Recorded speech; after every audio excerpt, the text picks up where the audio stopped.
Hi everyone, we are Group 6. Today we are about to share the story about actual business ethics example happening in our daily life. Thank you for my partner, Amber, Alan, and Eric. I am Jason. Now let's tell everyone a story happened to myself. When ethical dilemma meets the life.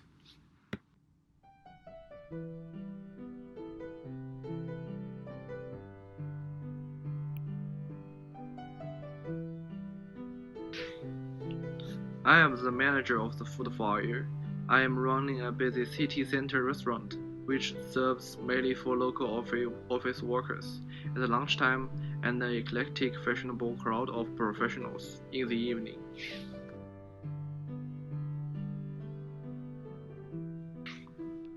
I am proud of my renewable food and excellent service.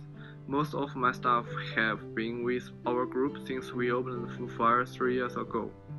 An unusual situation is that there is little turnover and casual workers at my restaurant. This must be one of the key factors in my consistency and success.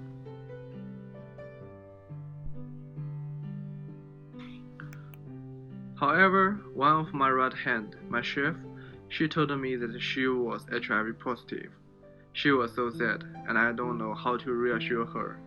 As a manager, I have to make sure that the restaurant runs smoothly, and I am troubled whether I should keep her job and the influence on the other staff and customers.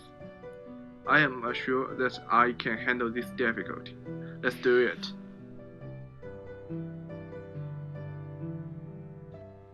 Under this situation, our team considered transferring the head chef's current position to the manager of the restaurant. For this decision, we have the following considerations. The first solution is to let her keep her position as a head chef. If so, she will continue to work in the kitchen and keep handling ingredients, even if that does not infect her colleagues and customers with HIV. However, out of a sense of responsibility to other employees and customers, we do not want the chef to have direct contact with the food in the following work. So it is not feasible to keep the chef position unchanged. The second solution is to fire the chef.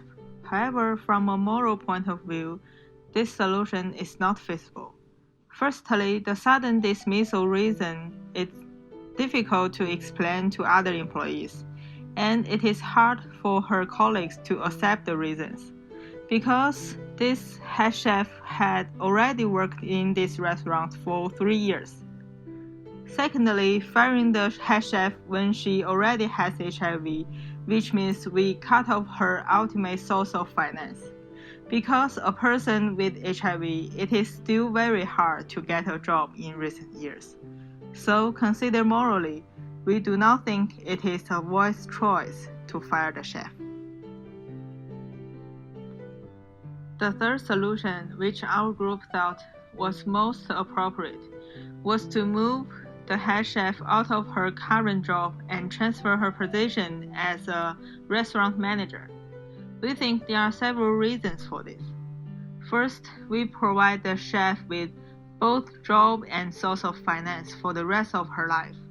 Second, for other employees, due to the protection of the chef's privacy, we cannot tell others that she has HIV. For the sudden decision to relocate the chef, we can tell other employees that she is no longer undertake such complicated work as a head chef due to her physical conditions. Finally, for the customers can eliminate the fear of being infected with HIV, because the management staff will not have direct contact with ingredients. This is why we choose to transfer her current head chef position to become a manager.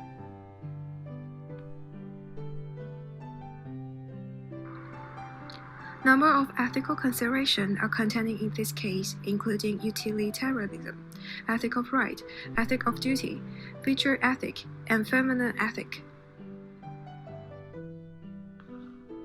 The first ethical consideration in this case is social consideration.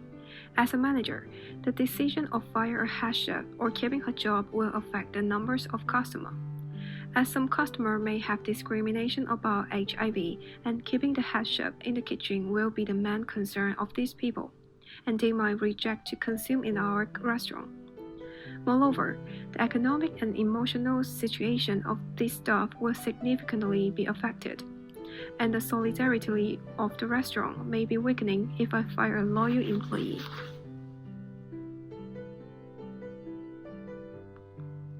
The second consideration is the duty to others.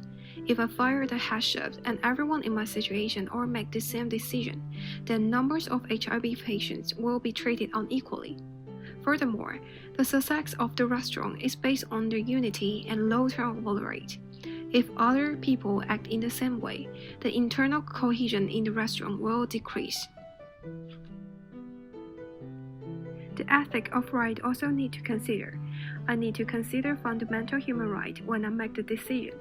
For example, the head chef have the right to keep her physical condition privately, and the right to away from discrimination.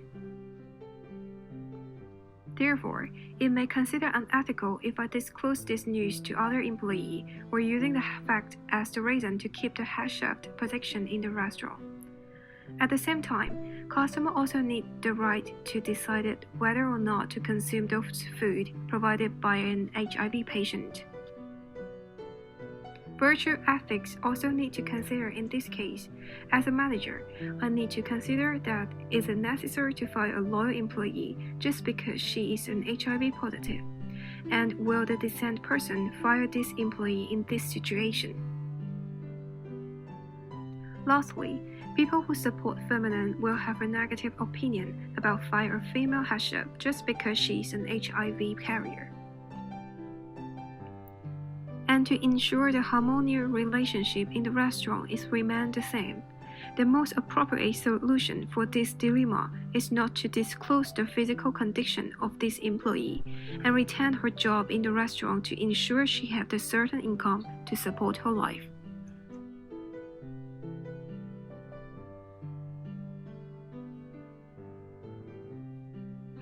Well, in this situation, the feminist ethics theory is the most persuasive and feasible in tackling this dilemma. Under the theory, both men and women ought to be treated as equals. Women are as valuable and capable as men. Neither could oppress or dominate the other, and both are deserving of justice rather than discrimination or privilege. It focuses on women's oppression and argues for policies to rectify past injustice in all aspects. So, in this case, the female chef had HIV positive. The most humanitarian and ethical way is to transfer her to another position instead of firing her directly, which, taking the feminist ethics into consideration, this approach preserve the female chef's right to continue working while avoiding potential complaints or panic from our customers. In the new position, we can avoid her contact with guests and food. After simple training, the female chef could still work for the restaurant and protect her rights. Therefore, this would be an impeccable solution to this dilemma. Nowadays, even in the modern society, women are relatively disadvantaged in working environment. They will be under pressure from all aspects. Although the female chef's HIV was positive as a partner in the workplace, from the moral perspective, we should not deprive her of the opportunity to earn income and receive equal work treatment with other male employees in society, nor should she be discriminated against because she is a woman with HIV positive. Letting such a woman live and work with dignity in society and receiving equal treatment as men is not only in accordance with social morality, but conforming to the trend of feminist ethical development. Thank you. Conclusion. In a nutshell, when confronting such a dilemma, many ethical aspects should be taken into account. For example, we cannot neglect utilitarianism, ethics of rights, feminist, virtue ethics, and ethics of duty. The feminist ethics would be the most visible maneuver to deal with the dilemma. Therefore, based on such factors, transferring the chef to another position would be the optimal choice because it not only abides by the concept of feminist ethics but will help the chef eschew the potential discrimination and make her living.